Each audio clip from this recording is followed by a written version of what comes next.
Assalamualaikum warahmatullahi wabarakatuh. Waalaikumsalam warahmatullahi wabarakatuh. Selamat sore. Ya, Sebelumnya saya mengucapkan terima kasih kepada narasumber yang telah meluangkan waktunya dan bersedia untuk saya wawancarai. Perkenalkan, nama saya Lina Arsita dari Universitas Riau, jurusan Pendidikan Jasmani Kesehatan dan Rekreasi semester 5. Tujuan saya mau mewawancarai Anda untuk menggali informasi atau pengetahuan seputar penyakit hipertensi. Sebelum kita mulai wawancaranya ini, saya mempersilahkan kepada Anda untuk memperkenalkan dirinya terlebih dahulu. perkenalkan, nama saya Syahira Wirda Jannah. Saya mahasiswi kedokteran dari Fakultas Kedokteran Universitas Riau semester 5. Baiklah, sekarang kita mulai saja wawancaranya. Di sini yang ingin saya tanyakan tuh, menurut Syahira, apa itu penyakit hipertensi? Definisi dari hipertensi tersebut adalah, jadi di hipertensi ini biasa juga kita sebut dengan tekanan darah tinggi. Jadi tekanan darah tinggi ini bisa dikatakan hipertensi apabila tekanan sistoliknya itu lebih dari 140 mmHg atau dan tekanan distoliknya itu 190. Jadi kalau misalnya pasiennya tekanan darahnya 140/90 atau lebih dari 140/90, ini bisa dikatakan hipertensi. Begitu. Apa saja ciri-ciri atau gejala saat seseorang sedang mengalami penyakit hipertensi ini? Baiklah, jadi hipertensi tersebut sebenarnya dia tidak ada memiliki gejala. Jadi sementara itu dia tidak memiliki gejala. Sementara itu tekanan darah kita tetap tinggi. Jadi ketika sudah ada komplikasinya lah, baru dia akan menimbulkan gejala. Nah, makanya kenapa hipertensi ini juga disebut dengan the silent killer. Jadi kalau misalnya sudah ada komplikasinya bisa seperti komplikasi ringan, misalnya kepalanya sakit, tengkuknya sakit, nah itu bisa dikatakan sudah ada gejala hipertensi ringannya, atau bisa jadi gejala komplikasinya bisa sampai stroke ataupun ada gagal jantung. Seperti itu. Apakah hipertensi ini termasuk penyakit yang genetik atau penyakit yang sudah turun-temurun dari keluarga? Ya, jadi hipertensi ini juga termasuk penyakit genetik. Karena seseorang yang memiliki riwayat keturunan, keluarganya itu ada memiliki keturunan hipertensi, akan lebih berisiko 2 kali lebih tinggi dibandingkan dengan yang tidak memiliki riwayat keturunan hipertensi. Nah, ini juga berhubungan dengan penyakit genetik. Jadi, hipertensi ada hubungannya dengan faktor genetik ataupun keturunan. Itu nanti biasanya kalau faktor genetik ini kan orang tua laki-laki, bapak dari bapak gitu kan yang terkena penyakit hipertensi ini.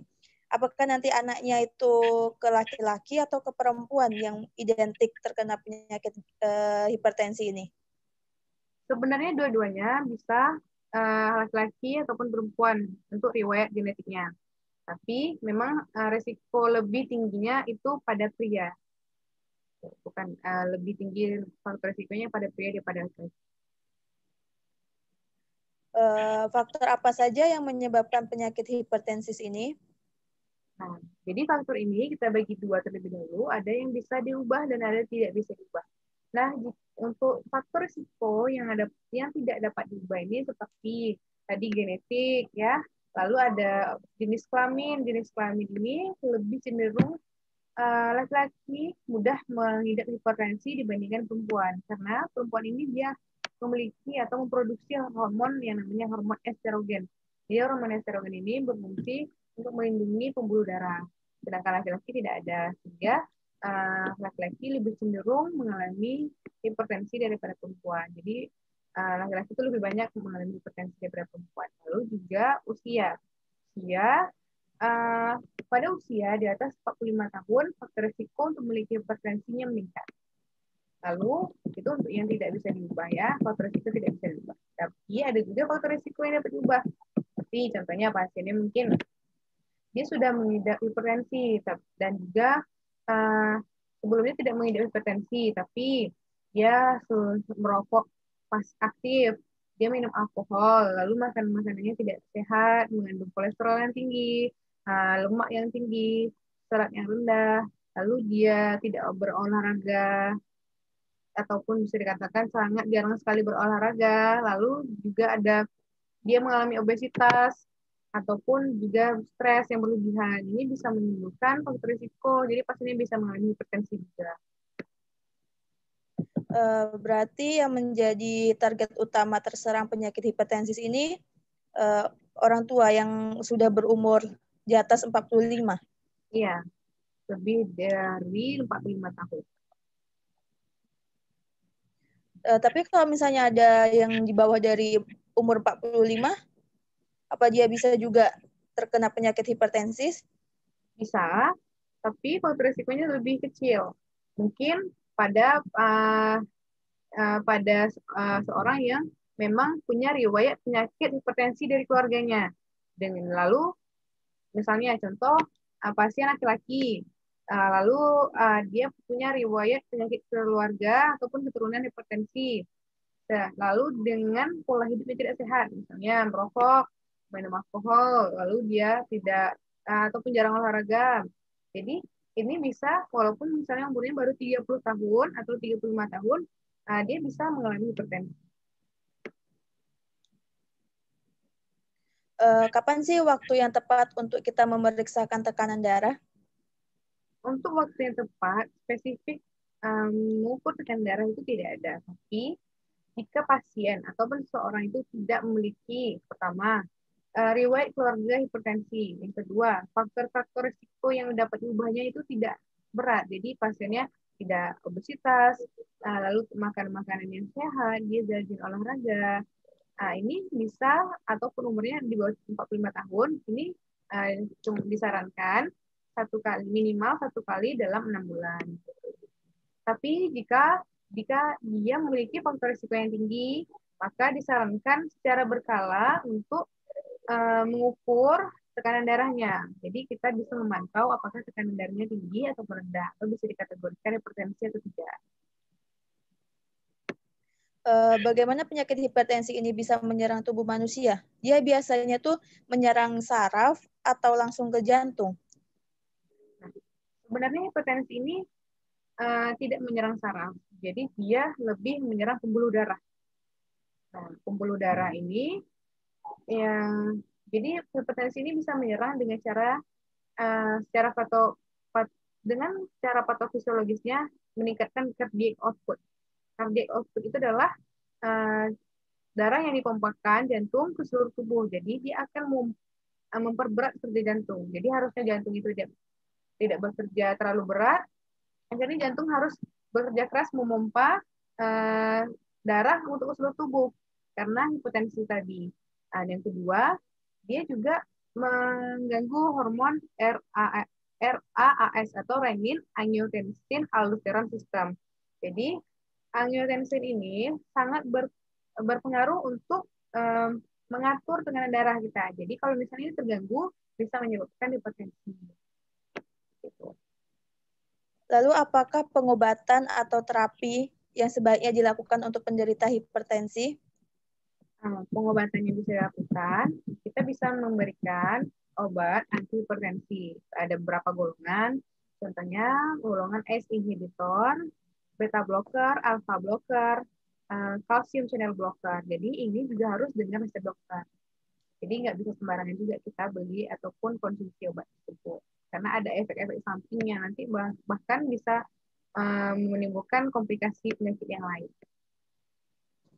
Kalau terapi gitu nggak bisa ya, sistem terapi?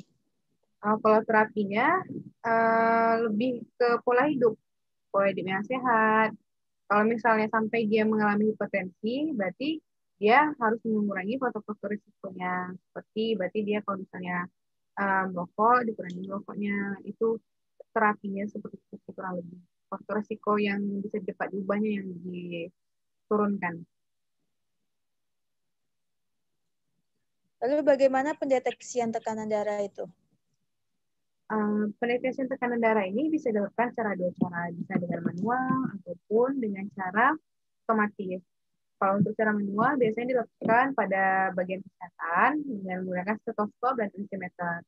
Atau bisa dengan alat tensimeter otomatis, ini sudah banyak dijual di klinik-klinik kesehatan. Jadi pasien yang mengalami hipertensi bisa mendeteksi kapan dia mengalami, kapan dia tekanan darahnya tinggi, kapan tekanan darahnya stabil. Jadi alatnya sudah bisa mendeteksi berapa sih tekanan darahnya dia. Butuh berapa lama waktu untuk penderita penyakit hipertensi ini untuk sembuh? Nah, jadi perlu diketahui bahwa penyakit hipertensi ini adalah penyakit yang tidak akan bisa sembuh. Jadi sekali kena penyakit hipertensi, maka selamanya akan mengidap hipertensi. Jadi kita hanya bisa menstabilkan tekanan darahnya dengan cara pengobatan dan pola hidup yang sehat. Jadi penderita hipertensi harus rajin ataupun rutin meminum obat-obatan anti hipertensi. Juga pasien obat dan juga penderita hipertensi ini juga harus merubah pola hidup ke pola hidup yang lebih sehat. Menurut Sahira, bagaimana penanganan dari penyakit hipertensi ini dengan usaha promotif, preventif, kuratif, dan rehabilitatif? Nah, jadi ada dua cara. Jadi kita harus dengan cara pengobatan terlebih dahulu. Pengobatan tadi pasiennya harus rutin meminum obat. Jadi kalau misalnya pasien tidak rutin meminum obat, itu sama saja bohong. Jadi kalau misalnya tidak rutin, ketika lagi sakit aja atau ketika rasanya tekanan darahnya tinggi saja baru dia minum. Jadi tekanan darah sebenarnya dia itu tidak stabil. Jadi akan timbul komplikasi-komplikasi lainnya jika dia tidak rutin minum obat. Dan kedua, kita lakukan juga edukasi pasiennya, edukasi penderita hipertensinya. Jadi dia harus mengubah pola hidupnya menjadi pola hidup yang lebih sehat. Jadi pola hidup lebih sehatnya seperti apa? Dia harus berolahraga rutin 3 kali minimal dalam seminggu. Jadi misalnya dalam seminggu itu harus sudah lebih dari 360 jam. Jadi satu hari kalau bisa olahraga Pak 30 menit gitu. Lalu juga makan makanan yang sehat. Jangan makan makanan yang tinggi kolesterol, contohnya jeroan, hati, usus, juga kuning telur. Jadi pasiennya juga harus memilah ya makan makanan yang sehat. Tentu memang ada sedikit beberapa pantangan untuk makanannya seperti itu. Lalu bagaimana dengan pasien, kan ada nih pasien yang alergi dengan obat. Tadi kan Sahira bilang bisa dengan cara obat-obatan. Nah, itu bisa diganti dengan apakah dengan pola hidup sehat itu bisa juga membuat pasien itu menjadi lebih baik? Atau bagaimana caranya? Alergi obat ya. Jadi Iya. sebenarnya untuk alergi obat ini jarang terjadi. Biasanya alergi obat itu terjadi pada obat-obat antibiotik. Ini kan bukan obat antibiotik yang diberikan. Tapi kalau memang biasanya ada beberapa obat, sebenarnya cocok-cocokan gitu lah ya, kita bilangnya. Kalau misalnya cocok, kan ada beberapa golongan obatnya. Jadi kita berikan obat yang biasanya, jadi sebenarnya secara penelitian itu sudah ada obat yang memang mana yang lebih efektif gitu ya dari beberapa golongan tersebut. Jadi biasanya kita berikan dulu golongan yang lebih efektif. Misalnya Capidogrel, kita kasih itu. Biasanya orang pakai itu tekanan darahnya turun. Nah, tapi pada pasien tersebut ternyata tidak. Kita coba dengan yang lain. Oh, berarti yang lain turun ya. Berarti dia cocoknya dengan obat yang lain, bukan obat Capidogrel tersebut. Gitu. Lalu jika penderita penyakit hipertensi ini terjadi lagi emosi ini, dia lagi emosi, apakah bisa kambuh penyakit hipertensinya atau gimana? Jadi gini ya, sebenarnya emosi dengan hipertensi itu tidak ada hubungan yang terlalu erat. Jadi tidak melulu orang yang emosional itu adalah mengidap hipertensi.